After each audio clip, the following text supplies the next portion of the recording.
Right, hello there everybody, welcome to the Adam Clery football channel, where Manchester United did not just beat Manchester City, they absolutely battered them. It was only 2-0, yes, but 3 goals ruled out to marginal offsides. They hit the crossbar, they hit the post. Donnarumma made a string of massive saves, and when you look first at this moment here, and then this moment here, and then this moment here, and finally this moment here, you can see exactly what it was that Michael Carrick sent them out to do, and thus why they put Man City's heads in the toilet and kept hitting the flush.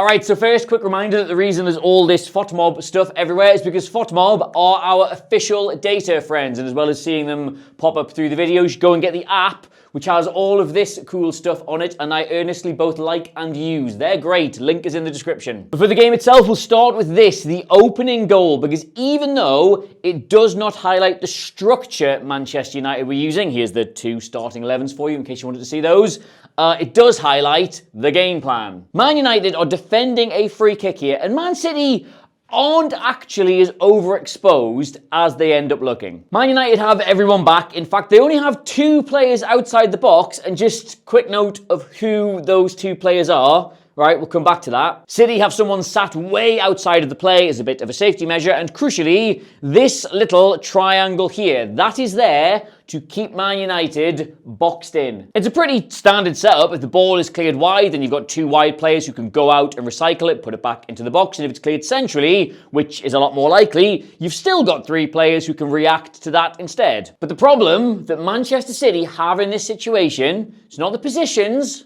the personnel. None of these are a Rodri or a Nico Gonzalez, it's Shirky, Lewis and Bernardo Silva, who are great players, yes, but Manchester United have a forward line that is both stronger and quicker, and in many other ways more physical than all 3 of those. So when the ball is cleared right back to Shirky, it's already taken Lewis out of the situation. It forces Shirky to confront a ball he can't win, and Silva, the experienced head here, just immediately drops his arse and starts to sprint back towards his own goal, because he knows what's happening. If this here is Rodri, you do not get past him as easily as that. If this is Nunez, he would not be this far the wrong side. And so the second Fernandes knocks this ball on, Man United have 4 players who are willing to sick up a lung to run it all the way into the back of that net. Because you take Fernandes and Buemo, Ahmad and Dorgu, you give them space to run into, and that is how Michael Carrick thought he could get at Manchester City. And of course, he was right. Oh my God, how he was right. The main thing we said when we previewed Michael Carrick's system at Borough was he would have one fullback being crazy aggressive down one side of the pitch, getting early crosses into the box and pushing the wide attacker on that side closer to the goal. If you've not watched that video yet, it is right there somewhere for you. We showed you a number of chances that he liked his team to make using primarily the left back Ryan Giles. And the very first attack of this game, they do get that overlap from deep with Dorgu and an early cross into the box that wins a corner. So initially, I'm watching that thinking, wow, okay, fair play, mate. 3 days on the training ground and you're getting them to do your thing. But that is not the pattern that we saw in this game. And in fact, despite being listed as this 4-2-3-1, Man United actually settled into way more of a 4-2-4 on the ball and then a 4-4-2 sort of mid-block off it. And that might both sound and look incredibly simple, right? But the way they executed this,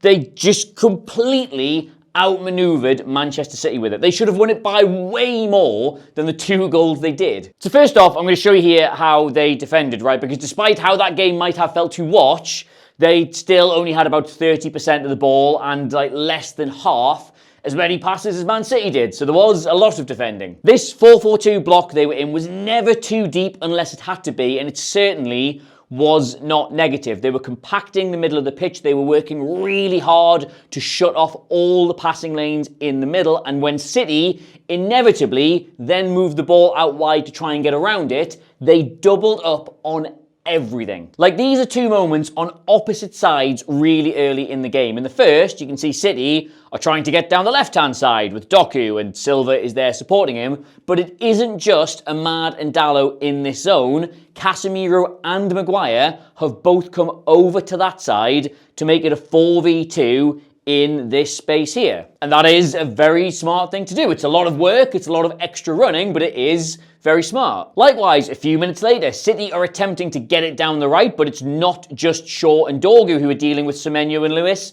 Martinez has come across and Casemiro is there again. Every time Man City got the ball in one of those wide areas in Man United's third, they were putting the work in. They were making the extra runs required to get over there and make it a 4 versus 2, which meant no matter what they were doing, it was incredibly difficult to get either a man or just the ball back into one of these central areas. And I just want to point out, right, that this is a gamble on Michael Carrick's part. That is not playing it safe, because if you want to double up on one side of the pitch and the other team very quickly moves it out to the other, they're going to find themselves with a lot of space there. So I can show you this as an example, right? City get into this situation here. You can see Doku is moving into another one of these 4v2 areas. He cannot get through again, so he goes backwards. Now, I think Manchester City, at their absolute best, right, would really quickly have this ball out to O'Reilly and Semenyo, who, because Lewis here would have Dorgu pinned,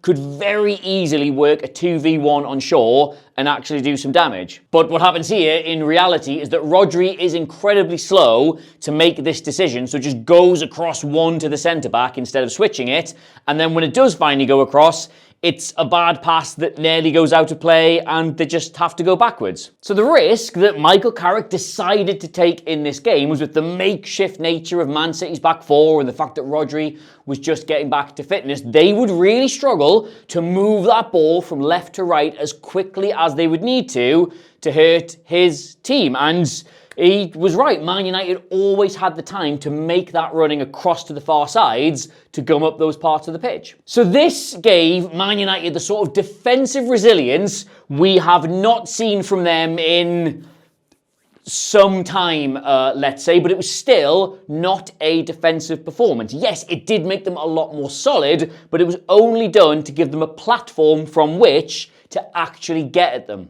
And this 4-2-4 worked really well because you kept having both Mbeumo and Fernandes take responsibility for dropping away from the front line to get on the ball and feed passes into the lads running beyond them. Usually it would be Fernandes because he's the better creator. Like you can see here, he's dropped away from the defence to stand behind Rodri. They find him in that space, he turns, and he's got Dalot, Ahmad, and Mbeumo and Dorgu all breaking forwards ahead of him. And they found that little pocket of space really, really well. And the reason it worked so well was because of how it overloaded Rodri. Like one player dropping in, fine, he can pick them up, but that then means that the other player can drop into the space while the other one runs off. And if you don't know which player it's going to be, and you're just coming back from injury, that's a horrible afternoon to have. I did not envy him. Like the first offside's a really good example of this because it's actually Mbeumo who drops to get the ball, and you can see right away that Fernandes is running beyond him rather than sitting and waiting for a pass. And just by doing this, that movement has made space for Ahmad to come slightly more central, and if the timing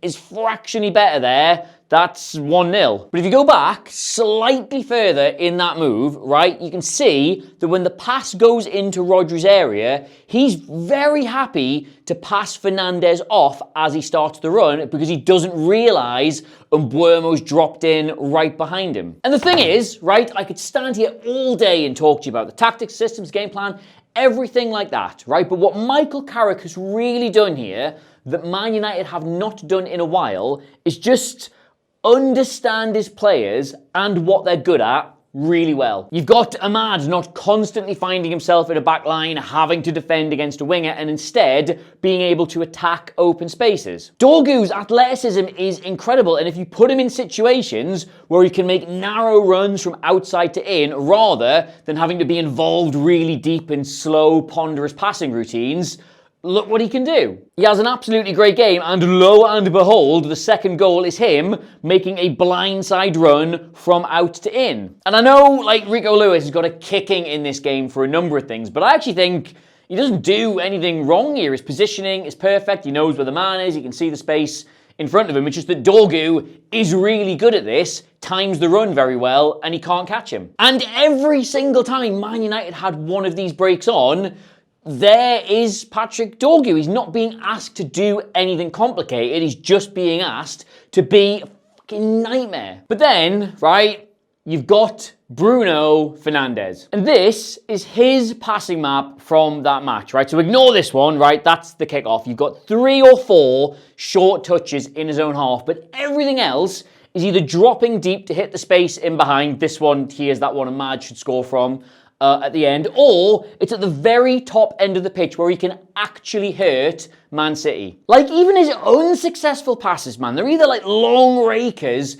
into the space in behind, which are obviously low percentage, but dangerous nonetheless, or they're straight into the box when he's trying to make something happen. And as a result, right, all 6 of these are key passes. A pass Fernandes made that directly led to somebody having an attempt on goal. So you take those, right, and you add back in all just the generally successful passes, right, and what do you notice? They are left, they are right, they are central, but they are all almost at the very top end of the pitch where he is his most effective. Against Aston Villa, he only made 1 of those, 1 key pass in 90 minutes, and he's got 6 against Manchester City in a game where they only had about 30% of the ball. That man should be leaving that pitch with so many assists. So just like forget formations for a second. Forget the 3-4-2-1. If you just profile your players correctly, if you put them in positions and situations that will maximize their strengths and cover for their weaknesses, they will just immediately start playing better. It's not that hard. And speaking of which, right, Kobbie Mainoo. He is such a special player, and you can be as solid and robust as you like. You still won't beat Manchester City unless you're willing to take a risk somewhere on the ball. That's how you'll open up an opportunity somewhere else. And if you go back to the start of this move here, right, Man City are trying to set a pressing trap. The ball goes back to Maguire, and just notice the body language of all the Man City players when it does. They all react in a coordinated way. Haaland moves to stop the pass across the pitch, Rodri jumps up from Casemiro to get tighter to Mainoo, and Semenyo looks to come in and get him on his blind side. And the thing is, it's not even a particularly good pass to him. He has to like stretch and strain to even get it under control. But if you just look at the moment he does, he's now facing his own goal. And Man City have them 5v4 in this really, really dangerous area. But then, just Kobbie Mainoo. His touch takes him away from Rodri, creates a little bit of space, and then he skips past the challenge from Semenyo, and suddenly he's taken all 5 of these players out of the game. If Luke Shaw gets on his bike, he's got a clear run down the flank because Dorgu has got the fullback very narrow and very pinned. And when was the last time, dear friends, you saw Manchester United play through pressure as easily as that? Well, I'll tell you, it was from right before Ruben Amorim bombed him out of the starting 11. Things like this are just what he does. And if you do not have him in your team, then your team cannot do those things. And I do, just really quick, because we keep mentioning that low possession stat, right? Want to point out, this is not some smash and grab. This is not a counter-attacking win, even if they do ultimately win it with counter-attacking. This is about as complete a performance from Manchester United as you have seen in years. Man City had 1 solitary limp attempt on goal in this game, and just to steal a stat directly from Amir at BBC Sport, who you should all absolutely be following, by the way, that is their lowest XG under Guardiola since 2016, and their 2nd lowest under him ever. So yes, about as good a start to life as Manchester United interim manager as Michael Carrick could possibly have dreamed of. However, I must caveat this because we have seen not quite this good, but better performances from Man United in games like this before. For all the many things that have been wrong with them for a number of years, they have still always been able to just fall back onto the massive amount of talent they have in this squad and get themselves up for a really big game. So I've got no doubt whatsoever they'll still look really good when they play Arsenal. But the real challenge for Michael Carrick is what does this look like now when you've got Fulham coming up, you've got Everton coming up, Crystal Palace, teams like that. Can you be better and more effective in those games? Because that is ultimately where their seasons start to collapse. So yeah, that was quite a remarkable game of football. And on another day, we're literally talking a matter of centimetres here. Man United go from drawing with Wolves and Leeds and Burnley to beating Man City 5 or 6-0. And that would have been something, wouldn't it? And obviously, Man United fans, I'm sure you're not too bothered about it only being 2-0, but if you have got any thoughts or feelings about the game and how it went, and now Michael Carrick, should he be not in the frame for getting the job permanently? I know it's only one game, but still, we like to say insane things on the internet. Get them in the comments down below. I would love to take the temperature, take the pulse of you as a fan base, because is the sky now the limit, or is this one good result in a season that needs to be a lot better? All of it, welcome down below. Thank you. Until next time, though, you can get me across all the social medias at Adam Clery, Clery. Become a channel member. Why not? Then you can tell me what videos to actually make, and you can join us for the live stream later on in the week, where we'll be talking about more of this and other things that I am yet to decide upon. And thanks again, of course, to our data friends, FOTMob, for some of the stuff you've seen on screen. Go and download the app. It is in the description. It's really, really good. I would not say that if I didn't use it myself. It's not going to show you now, but it's on my phone. I really like it. Yeah, bye. Have a nice week, day, life. Mwah.